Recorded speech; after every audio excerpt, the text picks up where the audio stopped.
Bonjour, soyez les bienvenus. Merci d'être câblés. Je vous sais très nombreux à nous suivre depuis un moment.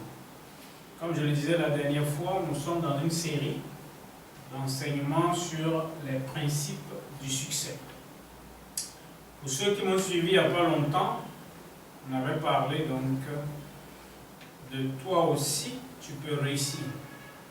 Alors aujourd'hui, je reviens pour vous parler d'un autre principe du succès.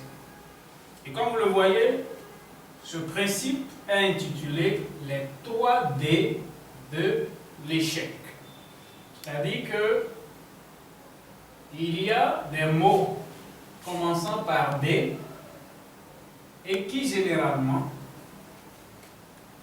conduisent beaucoup de jeunes à l'échec. Vous allez vous demander, mais pourquoi on parle de l'échec? Oui, justement. Parce que si nous voulons la réussite, il faut que nous puissions également voir les différents éléments qui peuvent conduire à l'échec. Donc, parler de l'échec, en réalité, vous permet de vous préparer et de prendre toutes les dispositions nécessaires pour l'éviter, pour qu'en fin de compte, vous ayez votre succès, votre réussite. Nous voulons donc considérer dans ce principe les fondements de la réussite ou de l'échec dans la vie des jeunes. Vous savez, généralement, il y a des comportements que la plupart des jeunes adoptent. Et pour celui qui est averti, quelqu'un qui est du domaine académique, il sait quelle sera la finalité de ce dernier. Alors, nous voulons examiner dans ces principes les 3D de l'échec. Nous voulons vous exposer 3 mots commençant par D, comme je l'ai dit tout à l'heure, qui aujourd'hui sont des freins, des barrières et des obstacles à la réussite. Il est facile souvent de prédire si une personne réussira ou pas. Lorsque vous arrivez à faire un peu de temps avec un élève, à le suivre un peu en classe, à le suivre un peu à la maison, vous pourrez, à la fin de sa journée, déterminer si celui-là se prépare pour l'échec ou s'il se prépare pour la réussite. Et donc, sur le chemin ou le sentier de la réussite, il y a des paramètres. Il y a ce que nous appelons les bornes indicateurs du succès ou de l'échec. Alors sans plus tarder, nous allons passer au développement de nos 3D. Nous avons dit évidemment les 3D de l'échec. Alors, quels sont ces 3 mots commençant par D et qui aujourd'hui ont déjà fait beaucoup de victimes? Beaucoup de jeunes se sont retrouvés dans la fosse de l'échec parce qu'ils n'ont pas pris garde à ces 3 mots. Le premier mot dans les 3D, c'est le doute. Le doute. Le deuxième D, le deuxième mot dans les 3D, c'est le découragement. Le découragement. Et le troisième D, le troisième mot, c'est le désespoir. Nous allons les développer l'un après l'autre. Le premier D qui conduit généralement beaucoup à l'échec, c'est le doute. Et c'est un géant qui se place sur la route ou généralement à la frontière entre l'échec et la réussite. Lorsque vous n'y prenez pas garde, le doute va vous basculer du côté de l'échec et non de la réussite, malheureusement. C'est quoi le doute? Le doute, en réalité, c'est remettre en cause quelque chose. Généralement, vous entendez les gens dire, tu doutes de moi. Ça veut dire que, est-ce que tu ne crois pas en moi? Alors, comment le doute peut-il s'appliquer à un élève? Qu'il soit dans les classes intermédiaires ou dans les classes d'examen. Je me rappelle, quand j'étais encore en classe de 6e, de CM2 plutôt. J'étais au CM2. Et vous savez, à l'époque, déjà au cours de l'année, j'étais bon. J'étais souvent parmi les 4 premiers. Je travaillais très bien.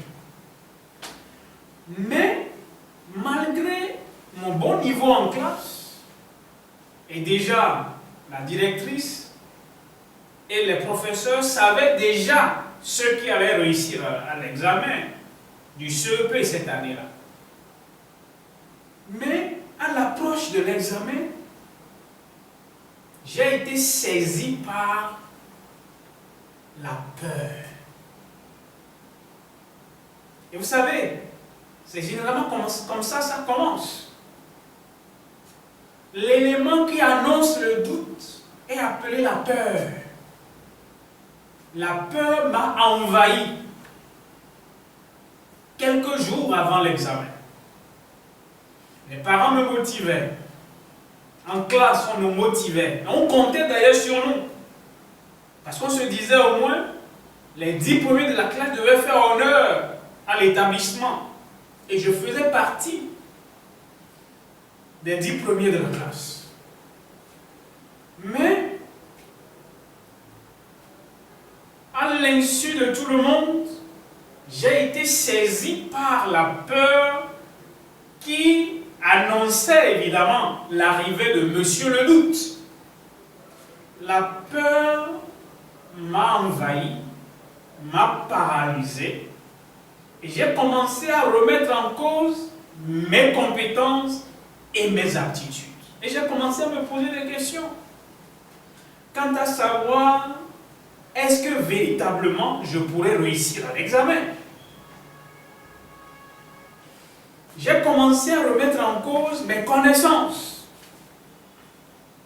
Tout ce que j'ai appris jusque-là, j'ai commencé à remettre ça en cause et à me demander, est-ce que je connaissais ce que j'avais déjà appris et que je connaissais? Et le doute s'est installé et m'a paralysé. Je me rappelle quand on a démarré l'examen du CEP cette année-là. Sincèrement parlant, je n'étais plus moi-même. Chaque épreuve que j'affrontais, je l'affrontais avec la peur au ventre. Même pour écrire, je n'étais plus sûr de ce qu'il fallait écrire, à cause du doute. Le doute et la peur vont ensemble, c'est des amis, c'est des frères jumeaux qui vous abattent, qui vous terrorisent et qui vous expulsent de la course à la réussite. Et chaque épreuve que j'abordais l'année-là, je l'abordais avec peur et étant incertain d'avoir la moyenne. Les 3 jours qu'on durait l'examen, les soirs quand je rentrais à la maison, on me demandait généralement, est-ce que tu as travaillé? J'avais du mal à répondre parce que le doute s'étant emparé de moi, ne me permettait plus d'être sûr de ce que j'écrivais et de ce que je connaissais. Beaucoup d'élèves vivent comme ça aujourd'hui. Certainement, tu as quitté une classe intermédiaire pour la classe d'examen où tu es. Ou certainement, tu as quitté une classe intermédiaire pour l'autre classe intermédiaire où tu es aujourd'hui. Mais personne n'a travaillé à ta place. Personne ne t'a donné les moyennes que tu as eues. Personne ne t'a donné les bonnes moyennes que tu as eues pour être en classe supérieure. C'est toi-même qui as travaillé. Mais pourquoi aujourd'hui en classe d'examen, tu remets en cause tes compétences et tes aptitudes à travailler et à réussir? les bonnes moyennes, les mauvaises notes que tu es en train de recevoir aujourd'hui, ou que tu as déjà reçues avant le confinement, je suis sûr que ces mauvaises notes ne sont pas les tiennes. Ces mauvaises notes que tu as reçues, ces mauvaises notes que tu as eues, proviennent de ta peur et de tes doutes. Ces mauvaises notes que tu as reçues aujourd'hui sont le résultat de la peur et du doute qui t'ont envahi depuis le début de l'année. Et je voudrais te dire aujourd'hui que lorsque tu fais route avec la peur et le doute, la destination est sûre, c'est l'échec. Mais nous avons déjà affirmé dans le principe précédent que toi aussi tu vas réussir. Et par conséquent, il y a une chose que tu dois faire. Souviens-toi de qui tu es. Je me rappelle de cette histoire de la Bible que j'aime beaucoup. L'histoire de David en face de Goliath. Lorsque Goliath s'est retrouvé en face de David, ou David en face de Goliath, Goliath l'a regardé pour dire, mais regarde-moi ce petit-là. David dit, oui, je suis petit de taille. Je suis petit de forme. Je peux dire la même chose de toi qui m'écoutes là-bas. Les gens te minimisent peut-être dans la classe d'examen où tu es, en troisième, en terminale. Ils regardent ton corps, ta corpulence. Ils regardent ta forme et ils te minimisent. Comme Goliath minimisait David. Mais David lui dit, Goliath, ne minimise pas le petit corps que tu vois. Parce qu'à l'intérieur, il y a un géant qui sommeille. Je sais qu'en toi, malgré ta petite forme et ta petite taille, il y a un géant qui sommeille là-bas.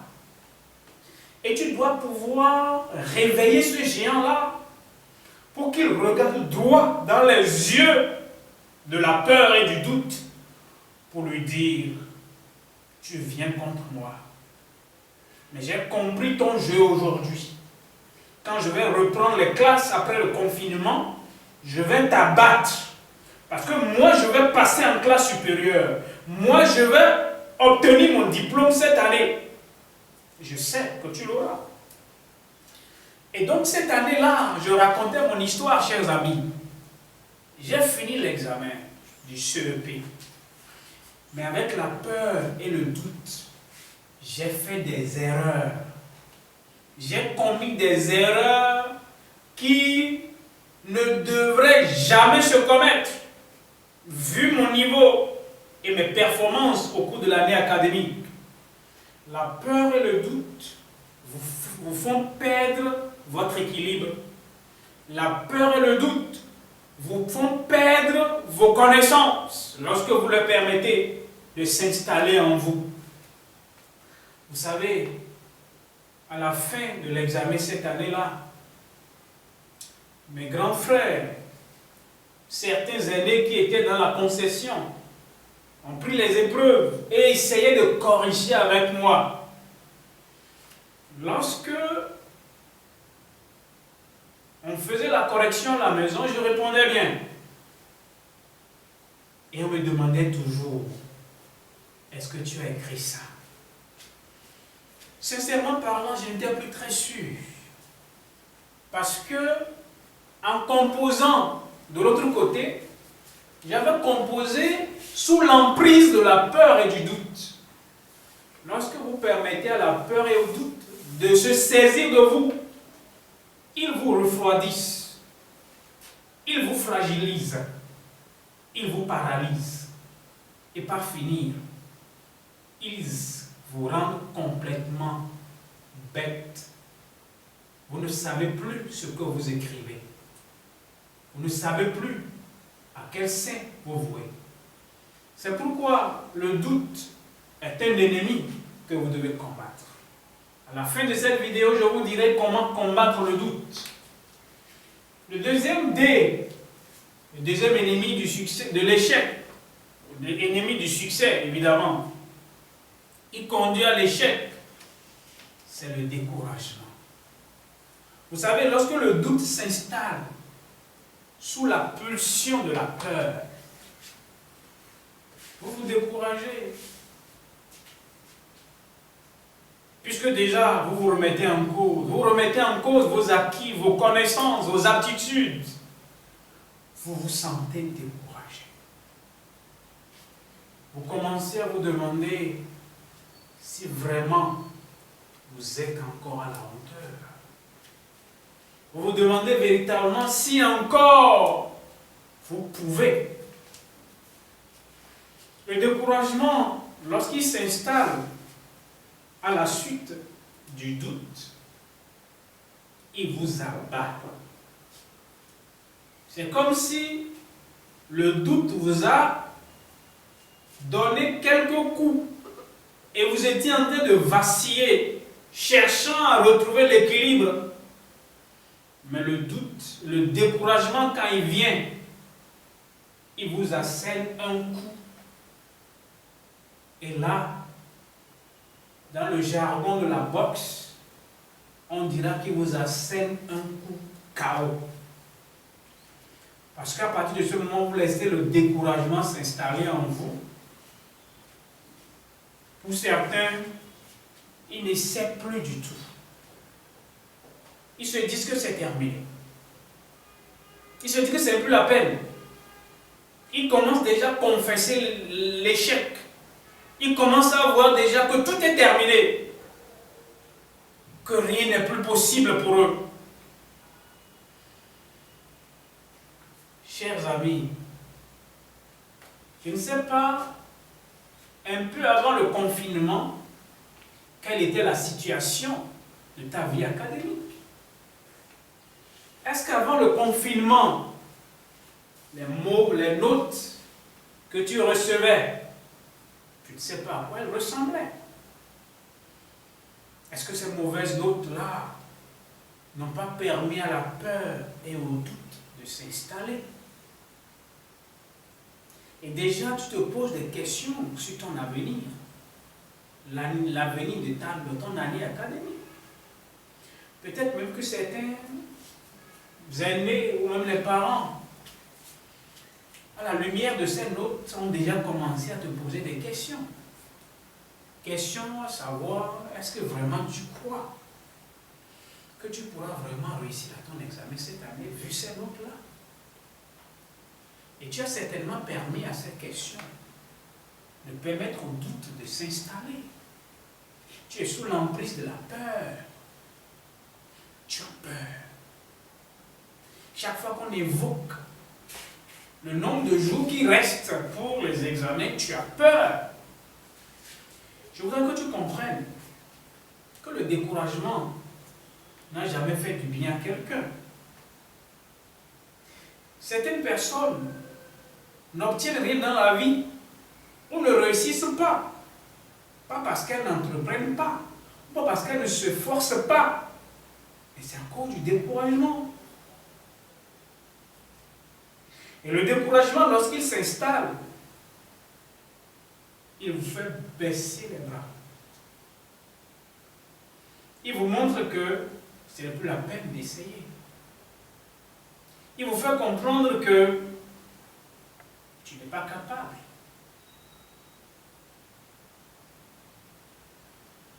Et parfois tu entends cette voix-là qui te dit non. Les autres essaient, mais toi pas. Il ne faut pas essayer. Cette voix te dit que l'examen, le BPC, le CEP, le bac là, ce n'est pas pour toi. Laisse-moi te dire, chers amis, que c'est un mensonge. Parce que toi aussi, tu vas réussir. Et donc, le découragement agit comme un paralysant. Il agit dans ta vie comme un produit, un vaccin qui te paralyse et t'empêche de continuer à essayer. Et vous savez, beaucoup de jeunes ont baissé les bras aujourd'hui Parce qu'ils se sont laissés envahir par le doute et le découragement. Mais je voudrais te dire aujourd'hui que quelles que soient les notes que tu avais reçues, rien n'est encore perdu. Tu peux te relever, tu peux battre tes records, tu peux aujourd'hui retrousser tes manches. Et les mauvaises notes qui ont fait de toi la risée de tes camarades, tu peux les battre, tu peux les surpasser. Qu'est-ce que tu dois simplement faire? Il faut secouer le doute, secouer le découragement de ton cœur et de ton subconscient. Et dis-toi que tu peux réussir. Le dernier dé sur la liste des 3 dés de l'échec, c'est le désespoir.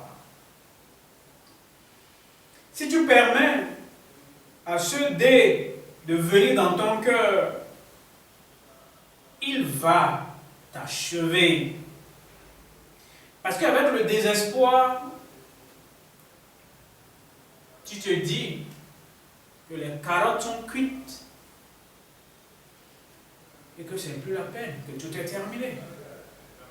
C'est pourquoi certains élèves, à cause du désespoir, ne finissent pas l'année académique. À cause du désespoir, ils abandonnent carrément en se disant qu'il vaut mieux revenir l'année prochaine.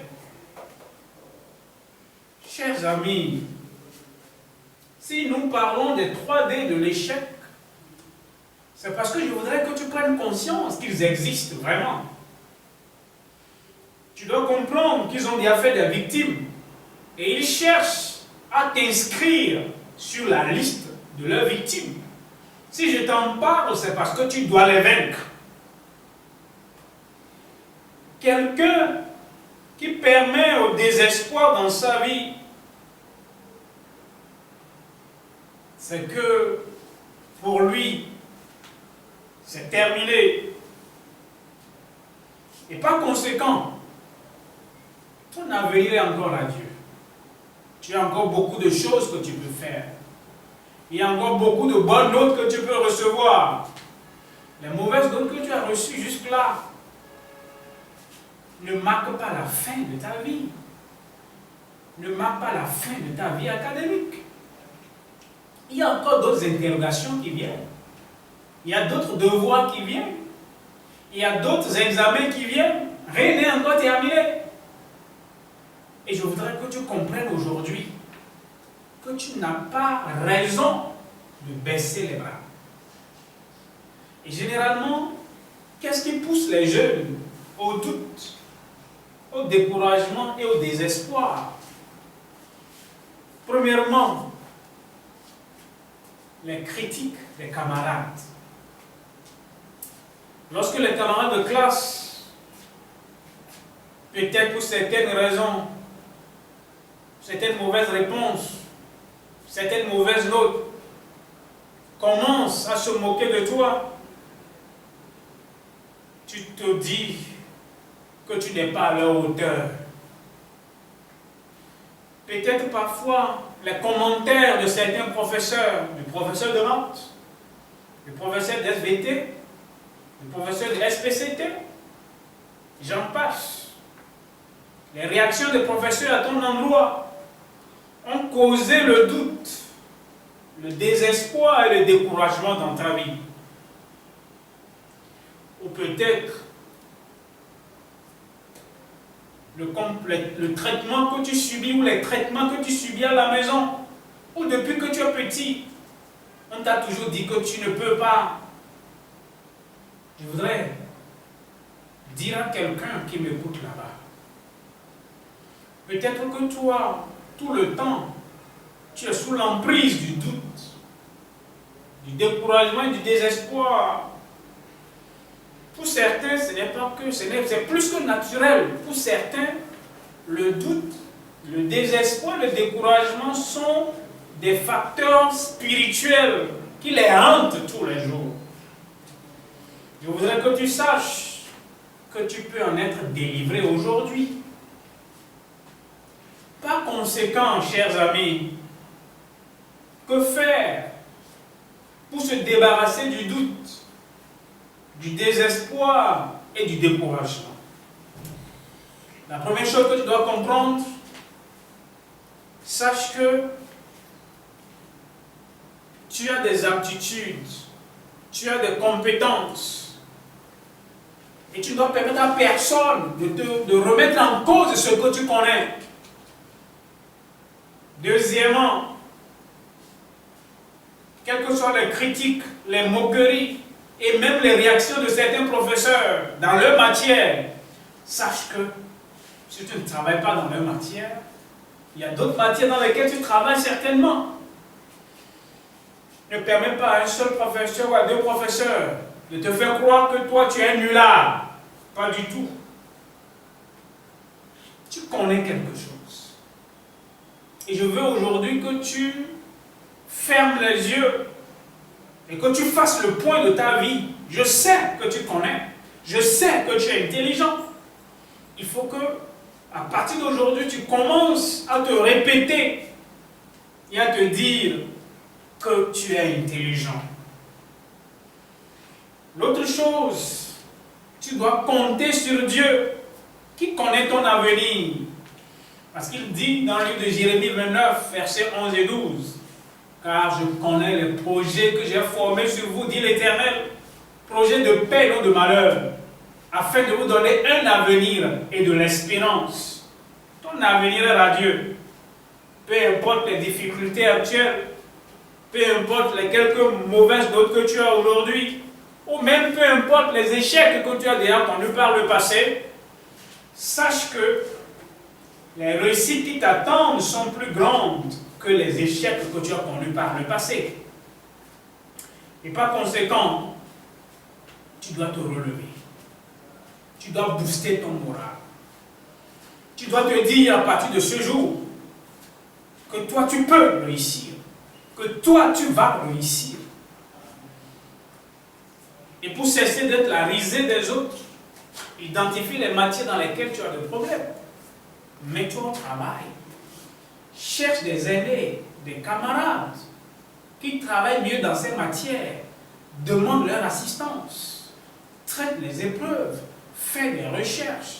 Remets-toi au travail. Relève ton niveau. Et insuffle en toi le courage, la confiance en soi. Et avec ces éléments-là, je suis certain que ton histoire va changer. Et ton histoire doit changer. Et c'est pourquoi nous parlons et nous traitons de ces principes du succès académique. Alors à partir d'aujourd'hui, le doute, le désespoir et le découragement doivent être bannis de ta vie. Tu peux les bannir. Si tu constates leur présence, je sais que certainement tu sais prier. Alors avec la prière et la foi en Dieu, tu pourras te débarrasser du doute, du découragement et du désespoir. Merci d'avoir été là. Sois béni. Ciao.